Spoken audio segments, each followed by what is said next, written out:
I'll give it like maybe a couple more seconds and then I'll start.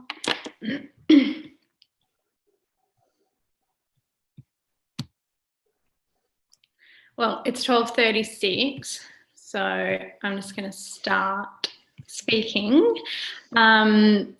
So welcome everyone to the Emerging Writers Fest Lunchtime Lit series. Before we start, I just want to acknowledge that I'm on Wurundjeri land and want to pay respects to the people of the Kulin Nation that I am working on today. My name is Bridget. I am a Jingli Mudbara woman, so my country is in the Northern Territory, sort of Elliot Mataranka area, so I pay respects to my my country and land up there as well. So we're going to have, and apologies are a little bit late starting, but the way today's going to go, we're just going to have a 30-minute discussion, or 30 minutes or so discussion, and then there'll be time for questions at the end. And if anyone wants to ask a question, you're welcome to do so in the chat function. Otherwise, you can ask on Twitter, and the hashtag I think is EWF20. So someone will be passing them along anyway. But so I'd like to introduce our other two speakers. So Veronica Heritage-Gorrie is a proud Kurnow woman, the proud mother of 3 extraordinary children and a writer. Ronnie is an avid campaigner against family violence and Aboriginal and Torres Strait Islander deaths in custody. Ronnie is passionate about pursuing justice for mob who were and still are affected by genocidal stolen generation.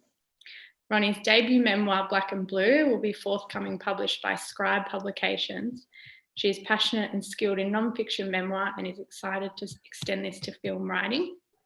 So welcome, Ronnie. Thank you. And Melanie Saward is a PhD candidate at the Queensland University of Technology, a proud descendant of the Waka Waka and Bigambul peoples. She holds a Master of Fine Arts in Research, a Bachelor of Fine Arts in Creative Writing, and a Graduate Certificate in Writing, Editing and Publishing. She works at the Karumba Institute at QUT, and her fiction, essays and poetry have appeared in Kill Your Darlings, Overland, Verity La, Concrescence, and she has had manuscripts shortlisted for the Boundless Indigenous Writers Mentorship, the Harlequin First Nations Fellowship, and the David Unipon Award. So they are both obviously incredible women, writers. You know, Melanie's academic. So yeah, just want to acknowledge that you two are here with us today and really appreciate the time you've both taken. So the idea around this event is that we you know, we all write about our personal experiences or things that are really close to home. And it actually took me a while to start reading the event as writing close instead of writing close. So, and I think one thing when I think about,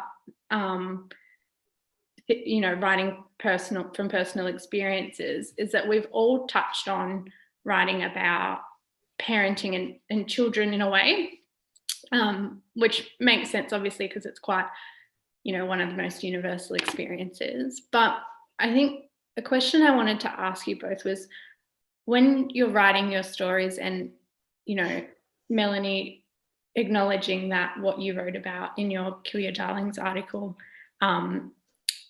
about, you know, decolonising the sperm bank, and just talking about, you know, why we all thought that those experiences were really needed to be heard, and why we think that the difference between, you know, Black motherhood and white motherhood is different in that way. Do you want me to go first? I wanted to write about my experience because it is unique, and it was something that I thought that other people would going through, and we don't talk about things like fertility treatment, and we don't talk about it as mob either very much, and how difficult it is, maybe different sorts of motherhood. And I know you've written about that as well, Bridget, you know, that our notions of motherhood are potentially very different to a white or Western notion of motherhood and raising children and what you do to make those children. So I wanted to write about an experience that I thought was slightly unique but might reach other Aboriginal and Torres Strait Islander women, women of colour, or people wanting to have children and struggling with like how white that experience was and how kind of unsafe it feels for us in those spaces. And so I wanted to write about those things because I thought that the breadth of the Indigenous experience is so different and unique. We are often stereotyped and lumped into one sort of idea about what it is to be an Aboriginal or Torres Strait Islander person, and we're all actually having very unique experiences, and that was what I thought that was a unique experience that I was having. Yeah, definitely. Maybe just a broad question then, just to start off with, I think. How do we find writing personal stories and personal experiences? Do you find it harder, or do you find it easier to talk about compared to other topics? Because I know for me, like in that Archer piece you mentioned, Melanie, I found that took a lot of digging, and I thought, you know, I'll write about something like motherhood that I know and, you know, that I'm going through and experiencing. But then once I actually started like digging all of that out, I found it quite hard to actually write about. And I think there's a question there too about, you know, how much we choose to share. But I guess how did you both find writing about your experience? Did you find it was, did you have different expectations, or, you know, was it exactly how you imagined? Okay. Before I speak, I just want to pay my respects to my elders, past and present. I'd also like to extend my respect to the elders, past and present, on all nations that you guys are all on, and to say that sovereignty has never been ceded. So I just want to touch on what we were just discussing about having Black women's experiences heard. It's important to have our stories heard, written and heard and read, because we're leaders in the community, but not just in the community, in our families. You only have to look at the Black Lives Matter rallies that were recently organised by strong Black women and non-binary mob in our community. We're tenacious, we're relentless, but most of all, we're deadly. The hardships that we face as Black women is every day, and our stories and experiences need to be heard and preserved. Talking about, what was the last thing you mentioned, Bridget? I was talking about writing about motherhood and children, something like we have all sort of written about and shared that. But yeah, I think you find that hard. I'll just speak in relation to my form of writing, especially in Black and Blue that's coming out soon. I don't really speak about my children per se. I just talk about my experiences, and the reader must remember that my experiences are also my children's experiences, because they were with me the whole time during these experiences. And and it's quite hard. Like a lot of things I write about, I can't speak about. So I find writing as a form, like a therapeutic way of getting it out, and a lot of the things I can't speak about, but it's easier for me to write. That's why I chose to write. Yeah, so do you think there's sort of like an element of healing in the way you write then? Yeah. Definitely. And none of my children have read my manuscript, which is also frightening, because they're worst and best critics, but so I'm guided by what they say, but or what they think about it. But it's going to be exciting when it comes out. Yeah. So are they not going to read it until it's published? Yeah, I think so. Yeah, they haven't read it. They haven't read it at all. I think they just believe in me. Like when I told them I'm writing a book, they just said, "Oh, okay," because I'm one of those people that if I say I'm going to do something, I do it. Right? Yeah. Okay, Mum. Yeah. Yeah. Do you think writing about people in your life that you're close to has an effect on your relationship with those people? Definitely. Sorry, Melanie, did you want to say something before I? No, that's all right. You answered the questions. It's all good. Okay. It does, because I don't speak about everyone, and that's a decision I've made. I don't want to. The main person I wanted to read my manuscript was my mother. So she read it before she passed away, and I just basically, because I knew she was dying, and I wanted her to know what it meant to be growing up without a mother, what it felt like, and it's less by allowing her to read my manuscript, it was less confrontational. Yeah, so that's interesting. Sort of like writing as a way of like, healing and therapy in that way, but also as a way to like maybe tell someone something, or like have some kind of relationship. Someone who you can't really like have a conversation with over the phone. And so you get them, they're able to read it and then, gain their own thoughts on what you've written. And then, my mum was okay with what I wrote. I don't write in favour of her, but she was all happy with it. I mean, it's my story. If she wanted something else written, she should write a book. That's what I told her. Yeah. Melanie, did you have something to say about the sort of healing aspect of that, of writing your story?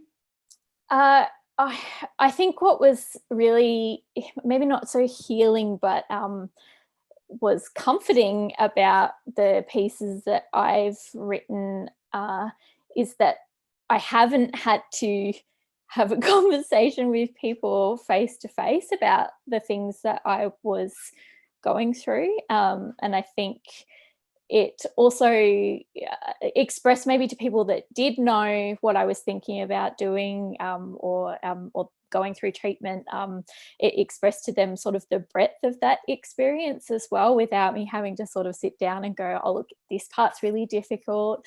They're very white, they're very hetero, there are no Aboriginal donors.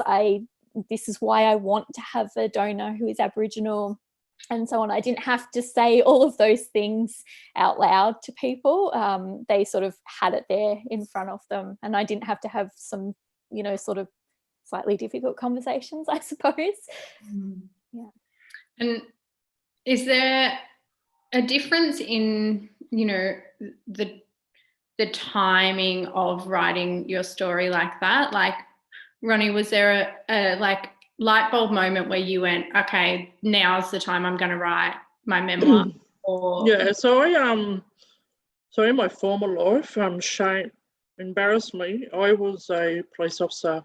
I served for 10 years. So at the start of my career, I was pretty much sane. By the end of my 10-year career, I was diagnosed with PTSD, anxiety and depression.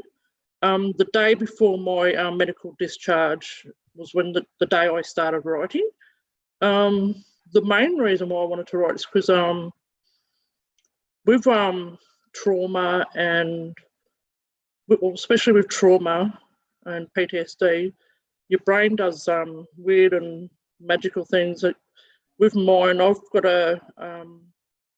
I've forgotten all the good things and I can only remember bad things in my life. And I've lost a lot of my memories. So why I started to write is just to document everything in my memory before I started losing more. So So this is this book in the making is actually, by the time it's released, it'll be 10 years in the making. Oh wow. So Wow. yeah. Before it's published. Yeah. Yeah.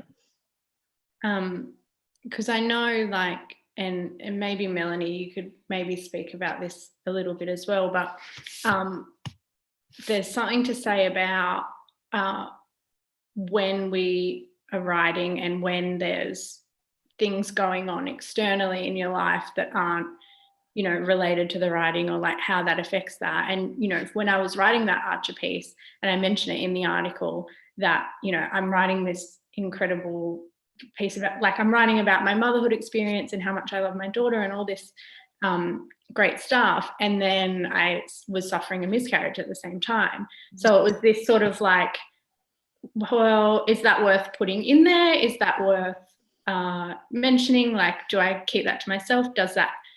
Is that an experience I want to share? And I think that also comes back to the point of, you know, how much do we choose to share and how much do you keep to yourself? And what are the driving factors, you know, for you two in making that decision? Is it influenced by other people, or is it, you know, just a decision that you decide cutthroat, yes, no? You know, how do you guys work through that?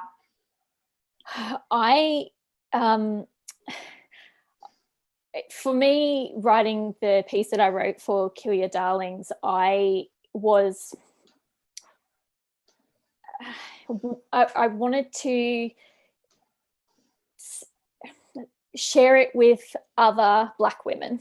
Mm-hmm. Because even though I acknowledge that having the means to even try via fertility clinic is it makes me immensely privileged, and it's something that many of our Black women don't get a chance to do if they, you know, are not having babies the normal way. But I thought that in a modern kind of world that there would be other Black women, women of colour, people of colour wanting to have babies, and maybe walking into a fertility clinic and feeling so despairingly alone, which is how I felt from the minute I walked in the door. And that was the driving force for me. I felt like it was bigger than me. That story was bigger than me. It was about all the other people that I kind of just wanted to, I don't know, it's like reach out a metaphorical hand to them and say, like, you're not alone, and I've gone through this as well. And that was what the experience of putting it out there into the world was too, because such an incredible amount of people have contacted me about, you know, to say thank you because they were quietly suffering through it and didn't know how to speak about it. So that part of it, it did become kind of bigger than me and what it cost me personally to write something like that. Yeah, and I guess there is that weight of, yeah, how much of yourself do you give in order for that to be, for like your story to be received by people who might really need it at that point as well. Ronnie, did you find that there were things that you kept to yourself, or that, you know, you want to talk about, and was that just based on your decision, or was there a level of maybe like self-preservation or self-protection, but also, you know, you've got children that you would probably want to protect as well, and other family and community members too? Was that something you thought about? Yeah, so the stuff I write, in particular I'm talking about Black and Blue, I think there's a lot that I've kept to myself. I've decided not to publish, and the main reasons are for legal purposes, but also with other family members. The ones I haven't spoken about in my book is simply because I don't want to. But the ones that I have spoken about, I've actually got their permission to write about them. And I also, like, the payment that I received, I actually gave them percentage, like some parts of the money as well. And that's how we are as blackfellas. We share our wealth. But also with women, Black women writing, our stories aren't unique. It's like they're quite common, but it's the fact that we're sharing our stories, and by us sharing our stories, we're allowing young people to speak up and talk about their experiences as well. Yeah, absolutely. Yeah. And Melanie's spoken about this before, about how much we choose to write and what parts you want to keep to yourself. And then, you know, how writing something so intimate and writing about things, like really personal things, almost gives people permission to ask more questions about that. And I was conscious about doing this event that I didn't want to delve any deeper than, you know, everyone was comfortable with, because I know that, you know, there are people who think that because you're writing about a certain aspect of your life that they deserve or they're entitled to know sort of any other aspect, or even delve deeper into that, you know, like asking personal questions about when, you know, I'm going to have another baby or just, and it was kind of like, oh, I mean, I know. And I think there's like I struggle with, well, I wrote about it and that, you know, I published it and that it was out there for everyone to read. So maybe they do. And I struggled with this sort of moral thing of maybe they do deserve to know, maybe I do need to keep people updated. But yeah, and I think there's like a question around like, you know, the continuing privacy and the continuation of holding some things close as well. Did you find that with writing the Kill Your Darlings piece? Yes, so much, yes. So for every like nice comment and nice thing that someone said and reached out, there was someone who like eyeballed my stomach and said, is there a baby coming along soon? Or asked me questions about where I was at in my cycle, if I'd chosen a donor. People wanted to know why I was paying for a donor at the sperm bank. Why wasn't I just asking some nice black fella I knew if I could have his semen and make a baby with him? I had lots and lots and lots of kind of weird questions like that where I was like, I would not share this information with people close to me oftentimes. So and I did struggle with who owns that story once I put it out there, because you write about something personal, people know this thing about you, and it does make them think, oh, you know, she's okay to talk about that, and I'll have a really nice conversation with her about it. And most of the time I'm okay, but when I have a bad day or the question's really intimate, or I can see someone eyeballing my body to see if it's changed and if they can guess, that becomes really, really difficult. And then I never know how to shut it down a little bit. So someone I work with at QUT said to me, the answer is, just because I've written about it doesn't mean I wish to speak about it. They said, you know, you can read what I'm comfortable sharing publicly, and if I want to give you more, I will give you more. And that's been sort of something, I've never actually said it out loud, but it's something that I've thought in my head in those more uncomfortable moments, like, oh, I'm not really comfortable talking about that today, or something like that. But yeah, it does bring into question who owns the story when you write your own story. Yeah. Ronnie, is it something that you've thought about with your book coming out, that, you know, maybe there'll be people that want to know more, or that will ask questions that maybe you don't want to answer, or that, you know, is there have you thought about, you know, that sort of idea of who owns that story? Yeah, I've thought about it. I probably don't have much more to offer. I've laid it out. My life's a book now, so I pretty much talk about everything and anything. In saying that, there will be trigger warnings in my book. Yeah, so yeah, and I'm at an age where I don't really care people think of me, and it's too late for that. You know what I mean? Like, yeah, and I want people to read my story and just to know and I'm just one of many around the world what Black women go through on a daily basis, especially working in a white male-dominated workplace. So it's important for them to read. But again, touching on what Melanie said, I'll choose what to say afterwards. I mean, but I'm big enough and old enough now. I don't really care. Yeah. I need to take that advice on board. Yeah. Don't worry about what people say. Yeah. It's your story. They can't, your experiences. That's Who right. are they to, Sometimes. Sorry, I was going to say sometimes with those things as well, when people say things to you, that's also a place to write from.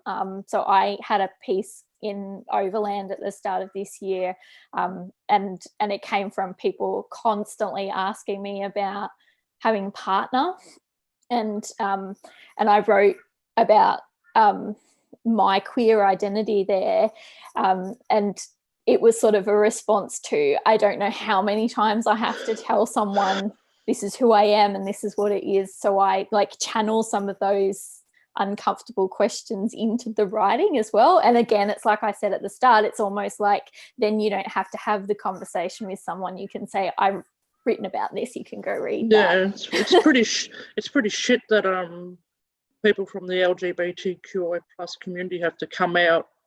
They feel the need to come out and identify their sexuality. I mean, I don't come out and say I'm a heterosexual female. It's bullshit. So right, yeah, just be you, and if people love you, they love you. If they don't, who gives a shit, really? Thank you. We've got a couple more minutes before we open to questions, but yeah. this is a bit of a personal question for me as well, to you both, about your experience in the industry so far with publishing and with the editors and things like that, and how your experience has been, and if there have been any challenges with how you want to tell your story, and whether that's been met with resistance from people or not. Yeah. I'll go first because mine's pretty quick. And I'll just speak in relation to Black and Blue, my publishers and publishing group. They're pretty excellent. I think I was a bloody problem because of my memory. I'd, 4 o'clock in the morning, things will come to me while I'm sleeping. I'd get up and I'd start typing. They told me to stop writing, and I just couldn't. Things were coming up in my memory, and I felt that it was important to put in the book. So yeah, so I think I was the problem, but all good. Yeah. Did you have white editors, Ronnie? Yes. Yeah. Yeah, but they've been pretty good. They've in saying that, I haven't received my manuscript back yet, but it'll be interesting what they've taken out and what they've chosen to keep in. But I don't think they've taken out too much. I hope they haven't, but I mean, I'll have to deal with that because it's no longer my story, it's theirs. They own it, so yeah. And that's the price we pay for writing. It's still your story though. Your name goes on it. It's it is still yours. Yeah, I've learned. Yeah, you learn things in life, right? So from now on, I'll be using and reaching out to Black editors in future. Yeah. What's your Bridget? When you write your next book, for sure. Yeah, I've started another book. If you want to edit that, of course. Yeah, I'll have you on speed dial, mate. Yeah, Melanie, did you have something to say about your experience? Yeah, my experience has been really good as well. It's scary. It's definitely very scary. But Kill Your Darlings has an amazing team, and they edit in a conversation with you. So if there's something that you've written that they're not sure of, like, I don't know, like lingo or something like that, they will have a conversation with you. So all of those edits were always phrased like, do you want to change this? This isn't making sense to me in this way. But and then if I felt that they hadn't understood it, I could have a conversation with them. So I was a bit scared at one point. There was some edits about the experience in the Facebook groups for people who were trying to conceive, and they were talking about designer babies. And that was the whole reason that I had written this article. And the section that I had written wasn't really working, and Alan was the editor at Kill Your Darlings, and we had a conversation about that. He wanted to cut it originally, and I said, this is important to me, can we work out a way of rephrasing it so it works? And he was just brilliant. We worked together on that piece. So and you know, like, it can be really scary. Not only is he non-Indigenous, he's also a man.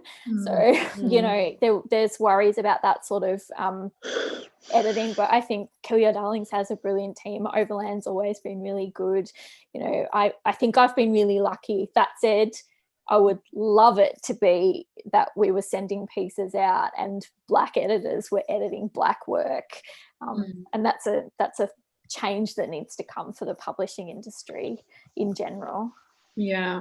Well, I've been, sorry, Bridget, I've been really fortunate with the small pieces that I've been writing. I've got children that are writers as well, and editors, so I just get them to read over it before I send it to get it published. So yeah, fortunate in that regard. Thank you, Nika and Sunman. And Lakari reads it as well. I was just going to say, Melanie, well, Kill Your Darlings now has their writer in residence.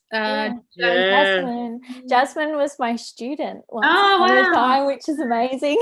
Yeah. And Overland now with Evelyn Arlowen. So. Yeah. So it's nice to see the change there. Before we were shouting for it, really. I think the literary world has been a little bit ahead. Yeah, I think so too. Well, we're 1:08, so I'm going to open it up to questions now for the next 6 or 7 minutes. So if anyone has a question, you can type it in the chat or use Twitter with the hashtag, and I can read them out. Questions for Ronnie from Nyuka. Hello, Nyuka. Hello, Wani and Yuri. Nanny. Sorry. Oh, hi, babies. I know they'd be watching me. Nyuka's question is, what are all of your next projects? All of your next projects. Oh, yeah. So I've got a few things going at the moment. I've been fortunate enough to become the Wheeler Centre hot desk fellow. I've won the fellowship, so with that I'll be writing and finishing off my short film called Nullang, and Nullang in my language is my father's mother, so I'll be writing that. I've written most of it actually, but I'll continue on that. But I've also started a book called I Am Not Tersa. This is a story about my grandmother's sister who was stolen from Lake Tyers Aboriginal Mission when she was 12 years old. 2 years later, she died at 14 years. So, and she's buried in Ararat in northwest of Victoria, and I'm in the process of trying to get her exhumed and repatriated back to Lake Tyers. So I thought I'd write a story, and it's a unique story because I utilise my language, which is a revisal of our language as well. So I'm going to be my auntie. The title comes from THESSA, which is Tersa. Her name is Teresa, but when she was buried on her headstone, they put down Heritage-Gorrie. Like, even in death, she wasn't given the dignity that she should have been given. So I am writing as a 14-year-old girl from beyond the grave. Wow. So if any publishing groups are interested, have a look at my manuscript. I'll be waiting. Yeah. There's a question here from M saying, my family are very private and use shame to make me embarrassed to tell my story. Do you have any advice about how to navigate this? See, one thing I didn't think, I don't tell my mum if I'm writing about her or if I've mentioned her. I just sort of show her after, and I don't know whether that's like, for me, there's nothing right or wrong about that. It's just how I choose to do it, because for me the conversation is harder than just saying, oh, here I'd mentioned you in this thing, do you want to read it? So yeah, I don't know. Any advice about how to navigate when your family are private and don't want you to share your story, and do they get it's hard to say, but I usually so I have taught memoir writing and essay writing before, and usually what advice I would give, and it's the advice that I take as well, is to tell those family members that it's your interpretation or the way you experience that moment, which means, you know, we're all sort of slightly unreliable narrators. So I guess if you're going to just do it, then that might be a way of addressing it. But I'm the same as you, Bridget. I write it and then show my mum or my sister. I don't know that my dad really minds, but yeah, I would show the people and say, this is, you know, if you're uncomfortable, maybe I'll change it. They've never not wanted me to change anything, so that's good. Thanks, Mum, if you're watching. I'm a bit different. Before I send it out, I get permission from whoever I've written about, or like, for example, my children, and even with I Am Not Tersa, the manuscript the book I've started writing, I let my father read the first chapter and got his permission to write about it. And I think that's just my cultural side coming out. Yeah. And yeah, I guess non-Aboriginal people have to do this. They just, you know what I mean? Like, it's different for everyone, but that's how I do it. Yeah, and I think it depends as well on like what it is that you're writing about. Right. I think it's because I don't have any bloody filters, and I'll write about anything and no shame, but and I don't realise that I'm actually shaming my kids out, because I just don't care, but that's why I've always got to run things by them. Yeah. Let's see, any other questions? This is one for you, Ronnie, because you mentioned that you were previously a police officer. Yeah. And someone wants to know what your reaction to the Black Lives Matter movement has been in the US and then here with Aboriginal deaths in custody.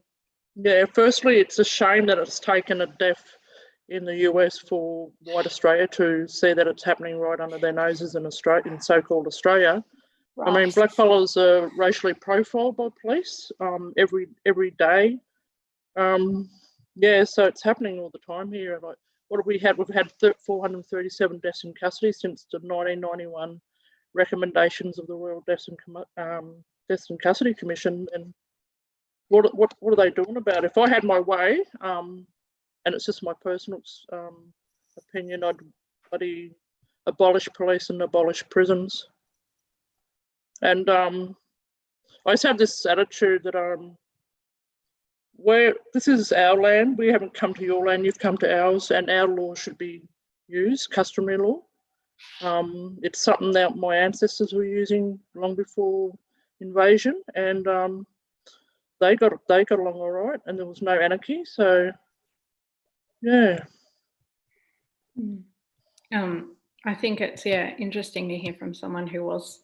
Yeah, but I speak more about it out in my book. Yeah. Hint, so hint. You'll have to buy the book when it comes out. Yeah, hint, hint, buy the book. But also, you know, I've witnessed in the job, you know, excessive use of force used by my fellow colleagues when I was at the job.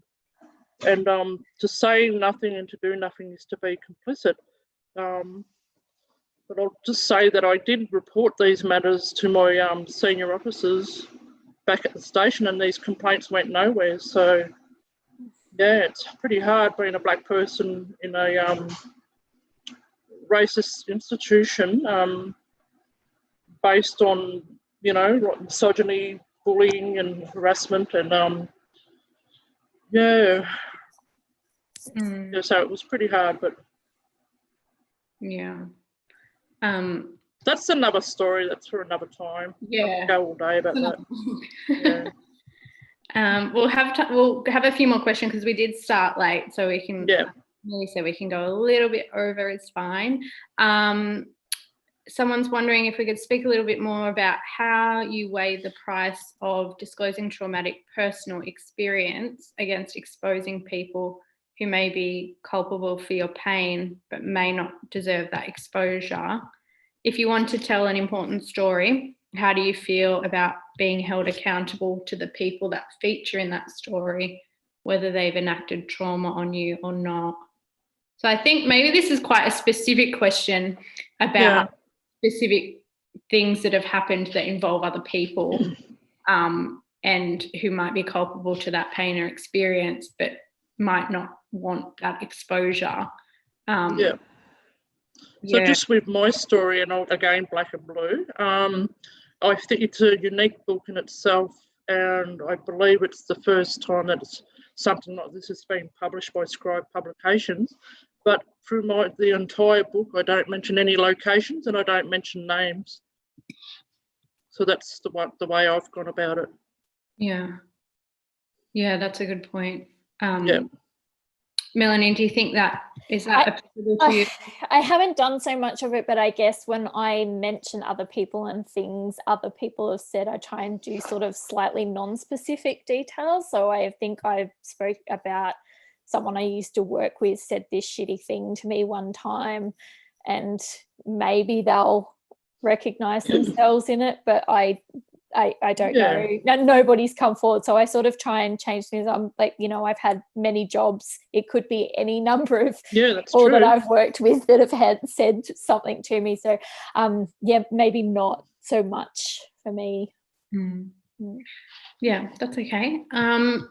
And we'll finish on this question, which I think is also from Nayuka, but it's one I love. And it's, what's a random thing that you'd like to write if you could write anything?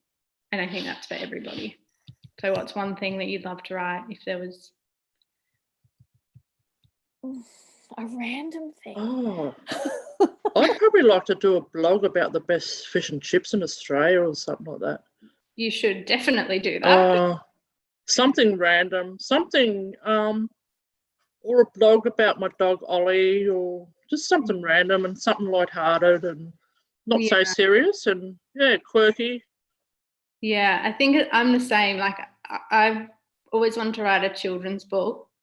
Yeah. Like I have no ideas about what it would be about, but it's just like that is the opposite to what I would usually write about. So I'm like, children's book. That'd be good. Children's book, and especially in language, that'd be awesome. Yeah. I'd like to write a children's book about my dog, probably. Yeah. Thanks, guys, for all the questions. Yeah, thank you. Thank you. Great questions. But we'll wrap up now. But thank you, Ronnie. Thank you, Melanie. Thanks everybody for watching. You guys are amazing, strong women. You too, Bridget. You too, yes, you too. Thank you. And if I think it's going to be, this will be like be able to be rewatched on the EWF website. If shame. You watch it later tonight. Yeah, and watch it in bed tonight before I go to sleep. Shame. All right. Well, thank you, everybody. All right. EWF. See you, Melanie. See you, Bridget. Bye. Thank you. Thank you.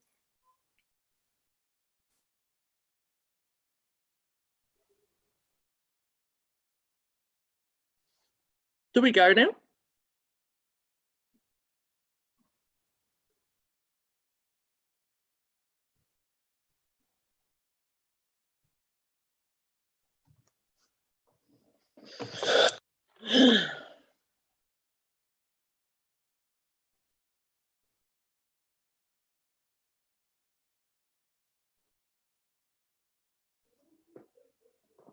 Hey!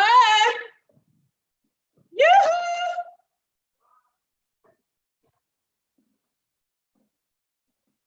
Oh,